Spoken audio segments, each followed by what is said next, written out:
Hello and welcome into BFME 2 1.0.9 HD edition. It's been a while since I last commented on YouTube, and today we got Clan Wars replay.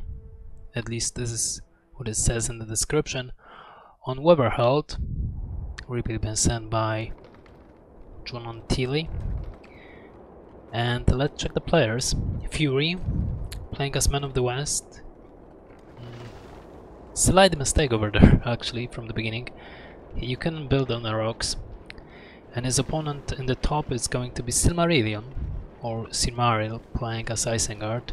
Furnace and Uruk Pit, so it's rather rush start on the side of Isengard.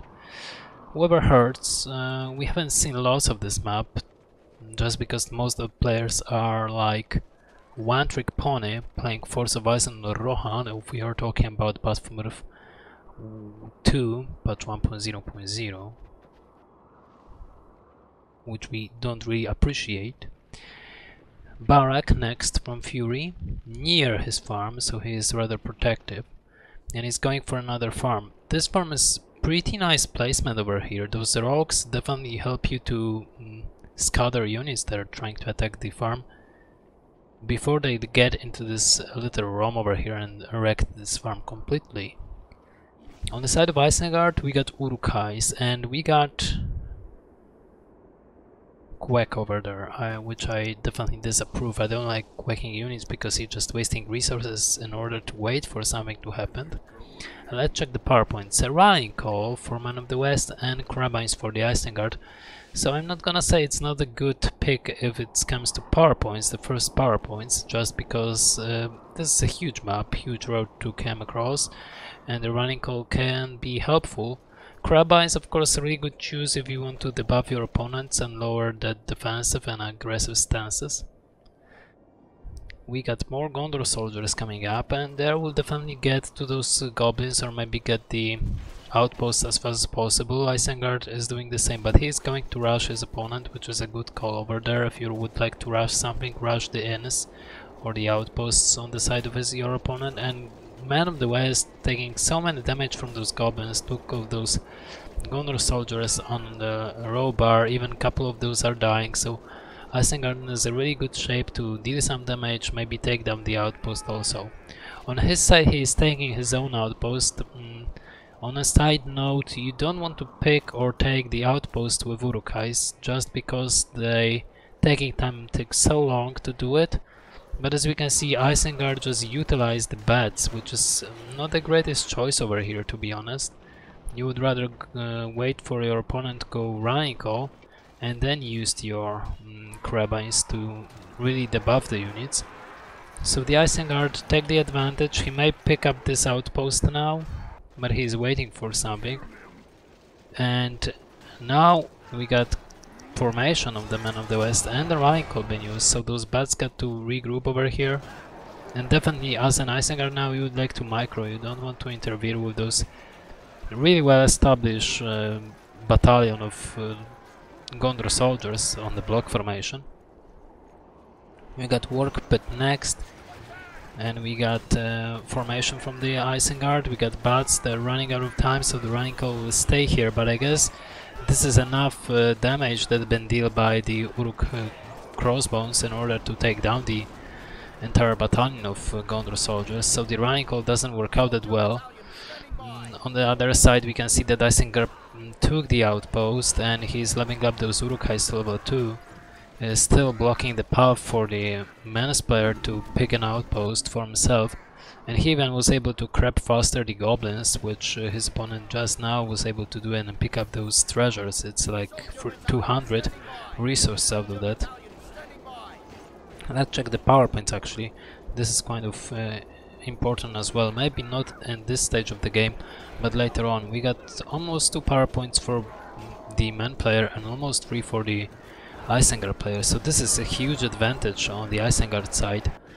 And he still possessed this outpost. Micromanagement was really good, but he stopped moving those Uruk Heath. This came out really well. He could delay the capture of the flag of the outpost and also save the Battalion of Uruk Heath, so that's pretty intense and pretty good. Work Riders against infantry, really good idea. We got tower guards, but we see, as we know, tower guards are really slow, so he will not be able to catch up towards the army of the Isengard. Not yet, at least. And we got only infantry on the side of Men of the West for some reason. He's going for stables at the moment, but he invests so much resources in it. How many command points we got? 350 for Men of the West, and Isengard 450. He invests so many resources on the heroes and those work riders instead of creating for himself wealth and furnaces that now he's going to pay for it. He's not really protective. He should definitely send those work riders back as to save his structures and then counterattack. But he's not doing it. And definitely on such a huge map you're not going for lures that early on, because you are not able to utilize them properly. You are not able to get the experience for the lures to receive those level 4 and level 5 abilities. On level 2, of course, Carnage, really good against tower guards and units if they are not in preoccupied formation, but first of all you need to get the level 2 and Carnage mode. Work Riders, of course, should first thing first, take down the Gondor soldiers before you even take the flag, before to take the outpost. And you should definitely use Crabines all the time when the Rhine Call appeared on the map. So now, as we can see, 5 power points for Men of the West. It could mean it's actually Elven Forest, which I would like to take at the moment, but most of the new players rather go straight for the tier 2 power points in order to take something more important. And Crabines to the buff units, they're not buffed. This is rather a bad choice over there. Entire battalion of Warguard has been killed, actually. This is super weird. As we can see, Lurs is low in health. He got level 2, but he doesn't benefit from getting this tier 1 hero. He should definitely rather take and create more units. Maybe another Uruk pet, which could be useful for infantry units. Definitely it could work out for him. And definitely create more furnaces. 400 command points at the moment is nothing compared to 600 of your opponent, and still possess those 2 Innis. Actually one of them, but you will possess those 2. Lures, as we saw, is not that tough in this spot, so you need to combine with units, definitely. Lures is rather a support and hero killer, so we definitely would like to do it. Crossbones, really good units against all the infantry that we saw on the map. Of course we got some knights over there. Whole ability couldn't be used, but I don't like to see the work riders been wasted like that just to keep up the outpost, and I hope the Isengard will micro out of this situation, waste time of the knights of the main player, which actually happened, and it's pretty well done actually. But as we can see, lures and only a couple of crossbones are not enough. Definitely more units and more Muruk pets could be useful in this situation as the Isengard player. As a man player, man should definitely invest in maybe some Rohirrims even, and definitely not being tricked into submission and not trying to get into his opponent. Definitely the infantry units, the amount of pikes that Man of the West possessed is completely useless at the moment. And now we are getting into the stage when Lurs will get level 5, so it means only one thing that is really important for him. It's leadership from the units. On the side of Man of the West, one thing that is good over here is he's trying to take the signal fires to get his power points faster, so the respawn will not be that long, will not take that long. But definitely you would like to go for upgrades, which has actually happened for Man of the West. He got almost 10 power points also, so in those fights overall over there, he's getting more and more power points. And is still creating more and more units, so this is good. Tom Bombadil has the next power point. On the side of Isengard, he's trying to do the same, but he lost this outpost again. And this is some mistakes that the new players are doing. They're really concentrating on the outposts, not really concentrating on the game itself. Rhine and Crabines first time used properly, and Lures on level 5 at the moment. You shouldn't concentrate on the outpost. If you concentrate too much on the outpost, you can lose the game actually.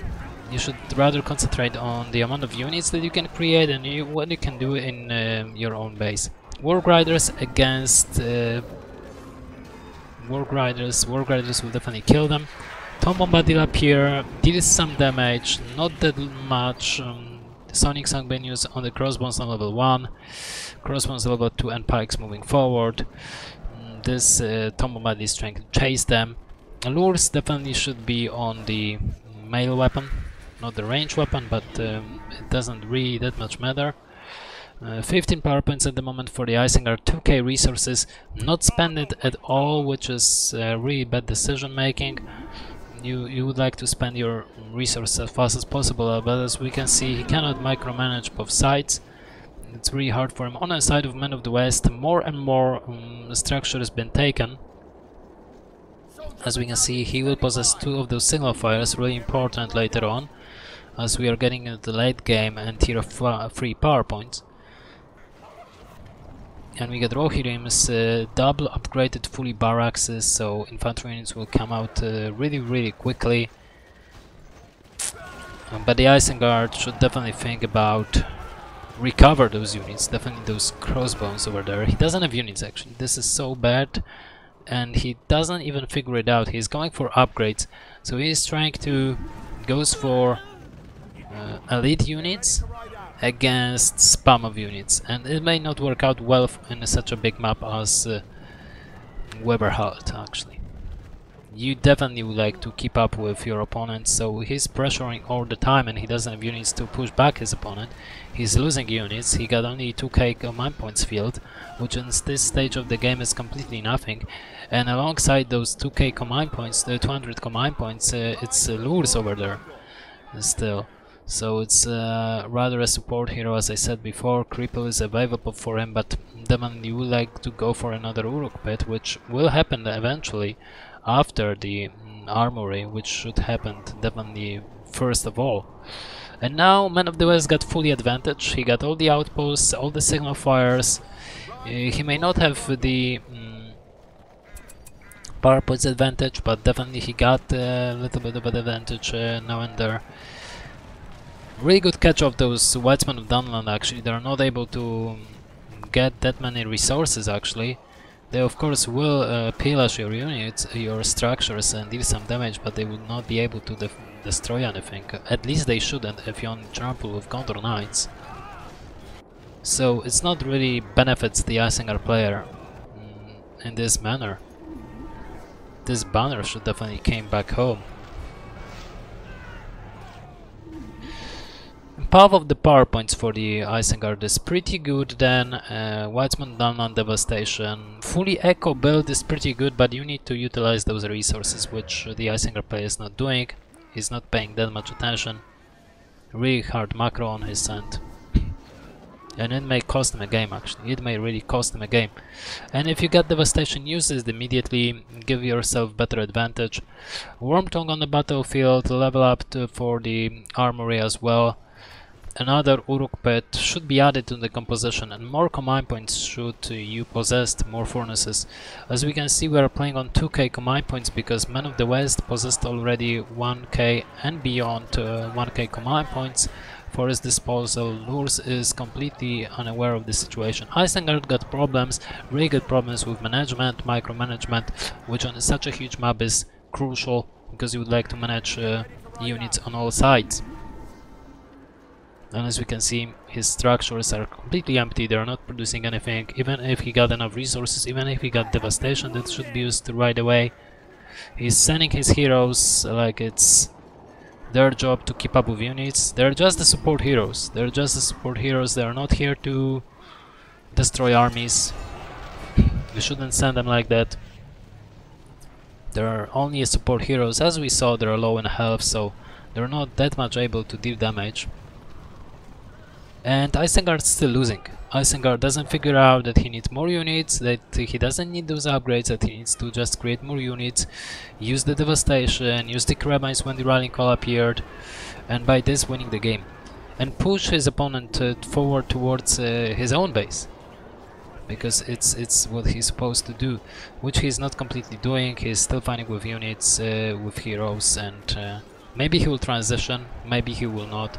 We'll see. As we can see, upgraded Gondor soldiers with barricades and heavy armor. We got knights also. They may be killed over here. And what is Isengard is going to do now? Wormtongue is low on health, he doesn't have water yet, devastation been used, which is good, but the long shot will be used and killed all those units. And Lurs is dead. Lurs is dead already. Even if not, Wormtongue is low on health, he could use escape, he could use of course the venom wards, but as you can see it's already too late to do anything of those things. And Lure's been killed, Wormtongue doesn't work out at all, Running Call been used, could be debuffed by Crabines, but it will not happen. Isengard doesn't have forces, he doesn't have resources also, even after Devastation and White's Man of Downland abilities. They really encourage you to use them. I really encourage you to use them right away when you got them. But now he cannot do anything, he's been pushed back completely towards his base. Lack of units, I got to say lack of units, trying too much to get those upgrades, and this completely kills him. As we can see, Isengard doesn't possess lots of things. On the side of Man of the West, he's going straight for the actually tier 4 power points. I don't know why he chose heal here. If he's fighting infantry against War Riders fully upgraded on level 5 almost, there is no hope for those Gondor soldiers to keep up with War Riders actually. But in the base of the opponent, as we can see, he's dealing pretty good damage. It's not the army that should take down the fortress, but maybe they will be able to do it. There is an Elfen Wood, so he's fully committed to it. Water is available and we got Palantir, but it will not help out the Isengard player in order to save his fortress, and this is game. This is actually game. Isengard with the mistakes of making heroes before units on such a huge map as Withered and not pushing his opponent back at all. Only thought that the heroes and upgrades will be able to push back the opponent, which doesn't happen. Anyway, thank you for watching, hope you enjoyed this brief commentary and see you soon. Bye bye.